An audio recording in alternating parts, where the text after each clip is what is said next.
Hello, my friends. Welcome to this very special episode of Spiritual Science. For those who are following me throughout these episodes, you know that I'm sharing information that helps to understand this amazing dimension we call spirituality.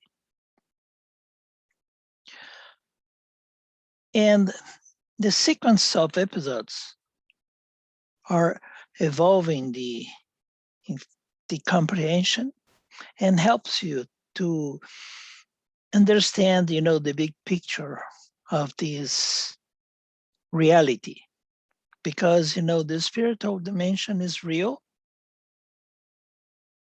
but of course you cannot perceive this dimension using only the five senses. We need to develop new senses. So the episode I will share with you today is an introduction for the next level of meditation.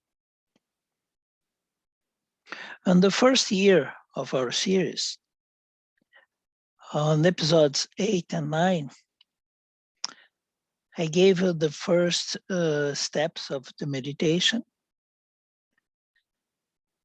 And now today I'll give you the basic informations for the next level. So this episode 5 is an introduction. And on episode 6, I will guide you in the practice of the meditation I will explain today. My name is Carlos Guterres, and I welcome you to this series about spiritual science. If at the end of this video you like the presentation, don't forget to give a like or a dislike for this video. And if you're interested to receive the information for future episodes, you can subscribe to this channel.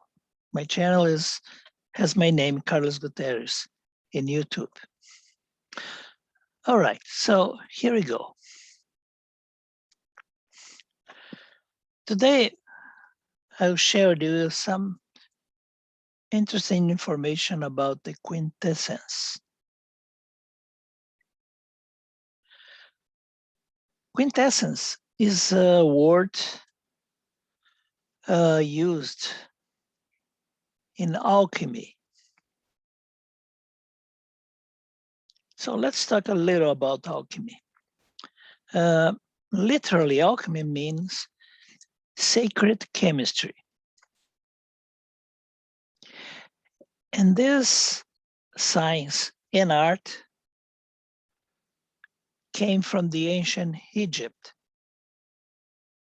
In fact, the name chemistry and alchemy both came from the name the Egyptians used to call their country. Because the word Egypt came from the Greek. The Greek called that country Egypt. But the natives from that area, they call their country the land of Chem. And so from the land of Chem came chemistry and alchemy too. So the main purpose of alchemy was to understand the essence of the elements and helps the element to transform from an ordinary element to a more precious element. Unfortunately,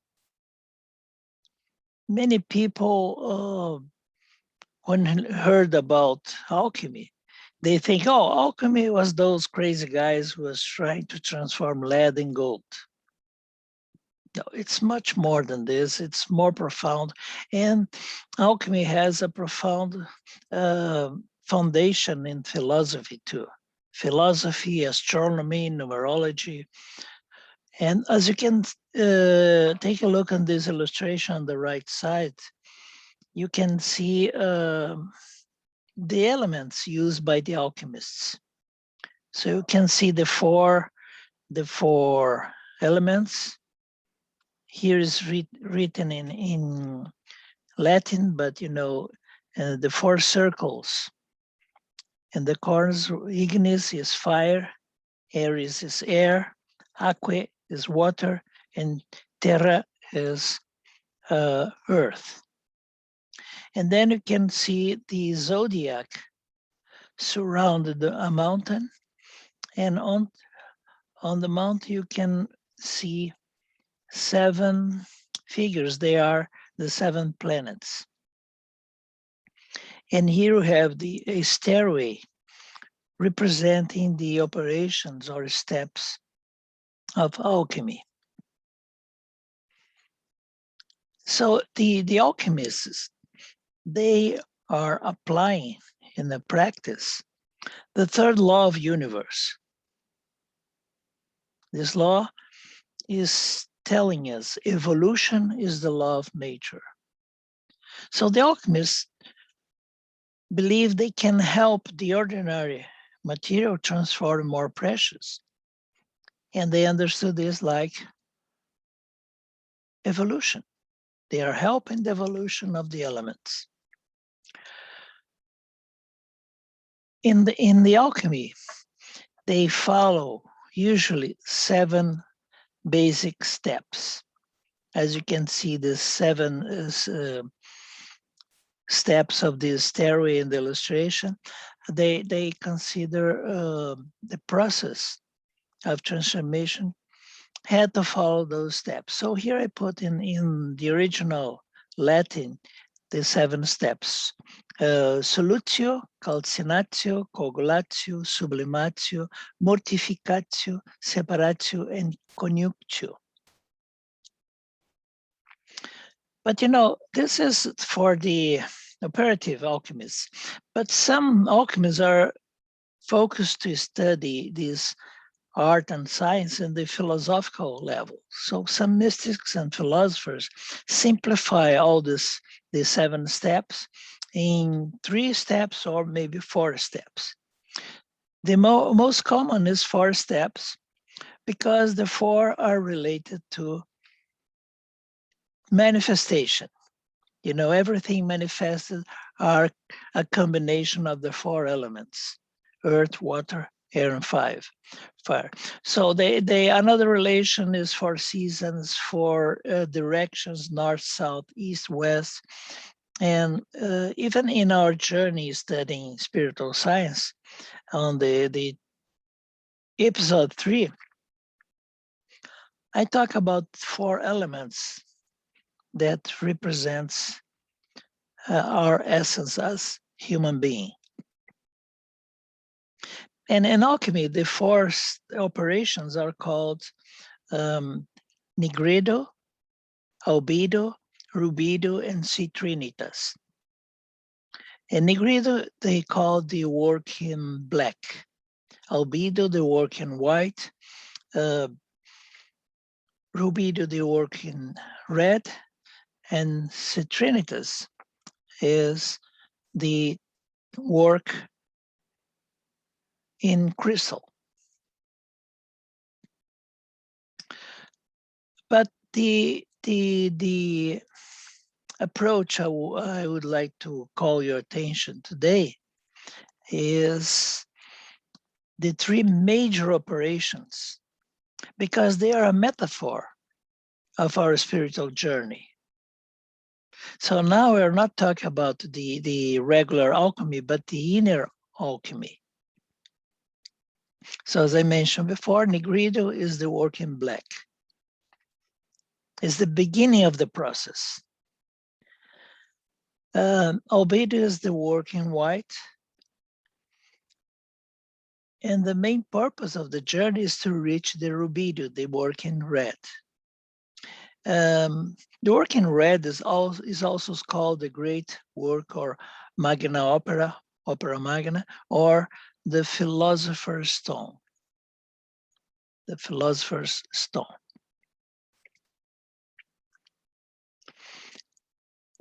We can use this approach to relate to 3 steps of a meditation. You can take a look on the episode 8 from the first season of Spiritual Science, where I go in deep explaining the 3 steps of meditation. But here we can relate the nigrido, that means dissolution, the work in black, as the concentration. Albedo relate to purification, the work in white, as the essence of meditation, and rubido, sublimation, the work in red, the contemplation, the highest level of the meditation. So let's talk one by one the 3 steps, 3 philosophical steps. So nigrido, the old dissolution, is related to concentration, the first step of our meditation. The work in black is symbolized by the raven. And, because, the alchemists, they use a lot of symbols. They were not allowed to write clearly their research. One reason to avoid, inquisition, and the other reason is to preserve the wisdom for those who are not ready to understand. So they use the 3 different birds to represent the 3 major processes. So the first one is represented by raven. Dissolution means the dissolution of our attention to the outside world, because this is what happens in our daily life. We receive so many information from outside that our mind is always looking for more. And so we're observing, use all our 5 senses to perceive what's going on around us. But when you want to meditate, you need to disconnect from the outside world. So this is the meaning of the first step. Dissolution is the dissolution of our attention from the outside world to concentrate our focus in our inner temple of the heart. The second alchemical step, albedo, means purification. This is the work. This is the work in white, relate to meditation. The work in white is symbolized by the dove and represents to purify our thoughts and feelings. We need to develop this process of purification to clear our mind, to calm down our feelings, and to feel clean and pure, to properly hear the voice of the higher self. And the third step of meditation, we call contemplation, is related to the working red, the rubido, or the sublimation. So this working red is symbolized by the mythical phoenix, and it represents the sublimation of our spirit. And it allows a communion with the universal source. But today I want to go in deep in the second step, the work in white. Because the work in white is the one who is teaching us the importance to find the quintessence.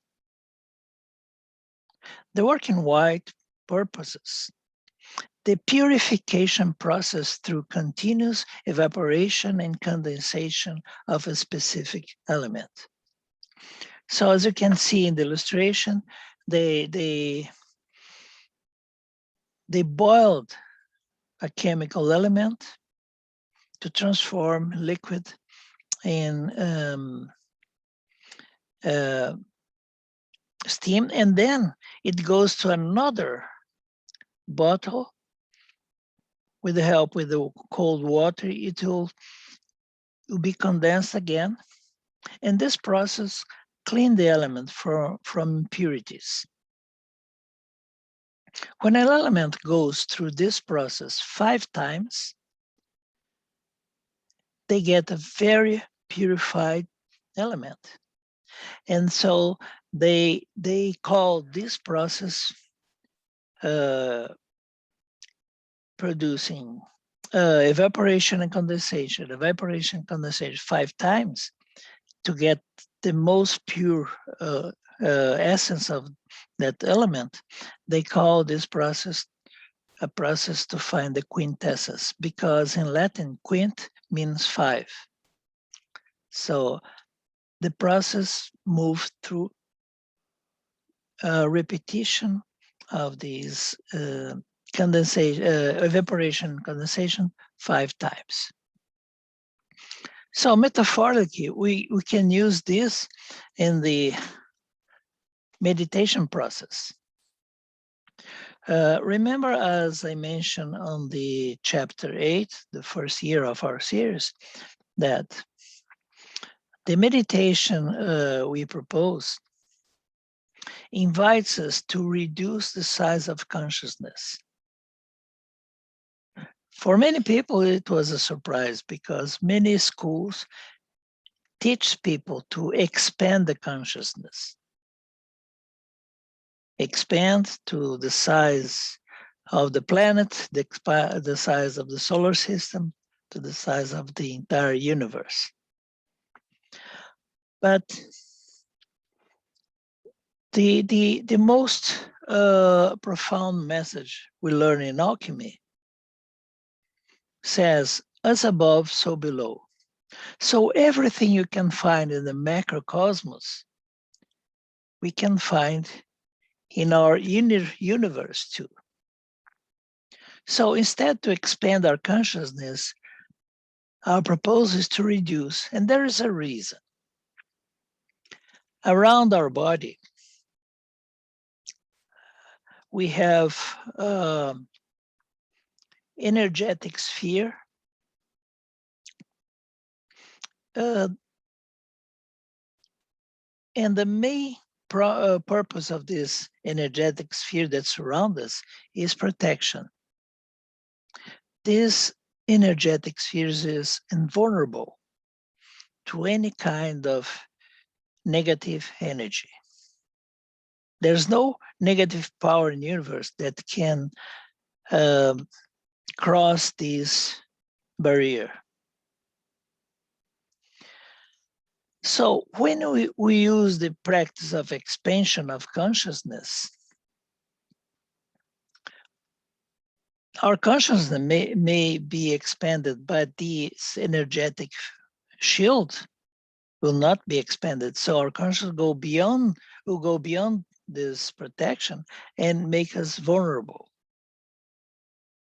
So that's the reason our suggestion is instead to expand, reduce the size, because we'll find whatever we're looking for in our inner universe, because our inner universe is a reflection for the entire cosmos. So the first step is very simple. You just need to imagine your consciousness. You know, your consciousness has the same size of our body. So imagine our consciousness begins to diminish and reduce to the size of a grain of rice. And imagine that our consciousness stay floating 1 inch above our head. Using the power of our imagination, we take our consciousness down to the center of our heart. So when you practice this simple process of imagination, metaphorically, we are doing the equivalent of the evaporation and condensation mentioned in alchemy. The second step, you visualize yourself as consciousness in your heart. And imagine that you find in front of you your emotional body. You know, our emotional body has the same shape of human body, but it's more subtle. So when after you took your consciousness to the center of your heart, you visualize in front of you your emotional body. And one more time, reduce the size of your consciousness. And then go as your consciousness to the center, to the heart of your emotional body.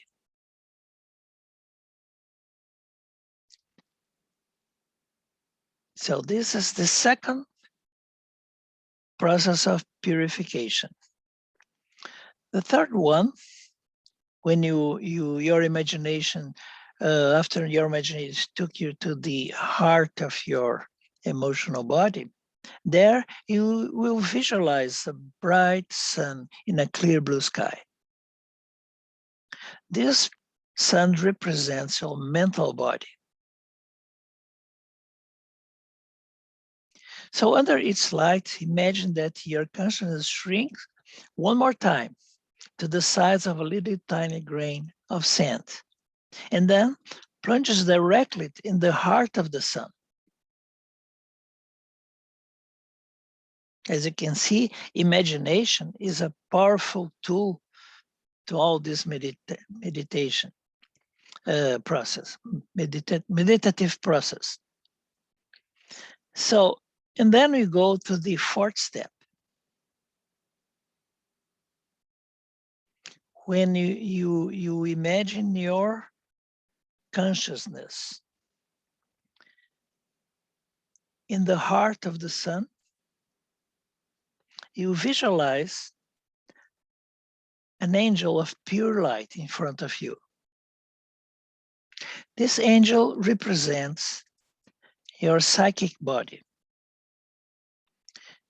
You know, as I present in the chapter 1 of in the first year of our series, the dimensions, the bodies, and the interaction between the human being and nature.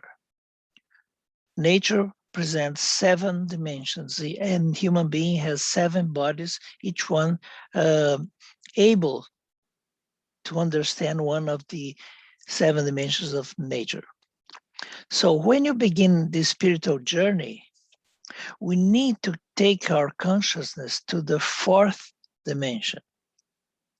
The 4th dimension sometimes is known as the psychic body. So when you ask permission to enter in the heart of this angel of pure light, you are taking our consciousness to the psychic dimension. And on that dimension, we are given the first step, the first real step on our spiritual journey.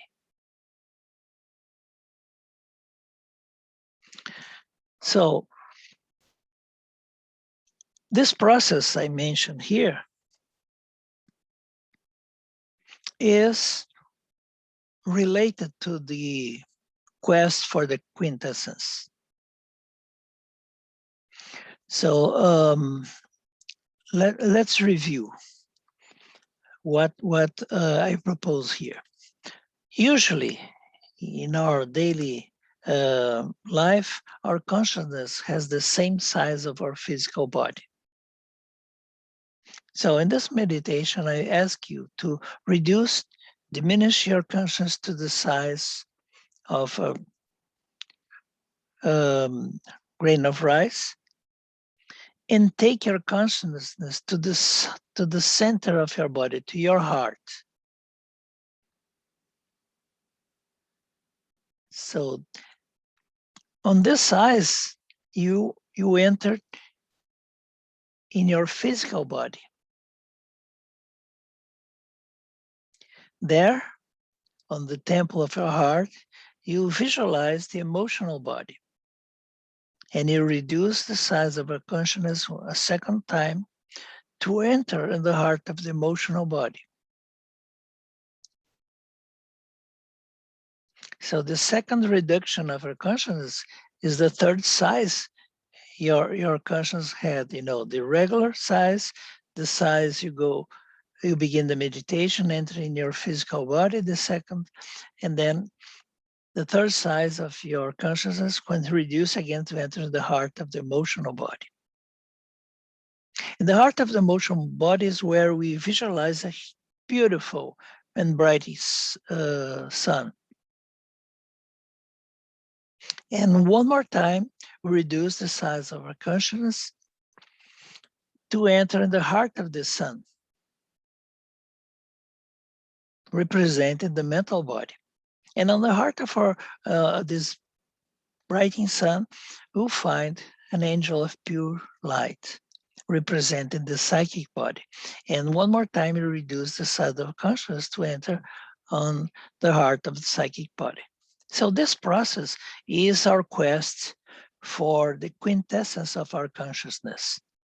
And why this process? Why this process is so important? Because when you reach this level, we reach a level of purification that allows us to connect easily to our higher self. So it's a journey from heart into heart, into heart, into heart, until be a purified expression of ourselves.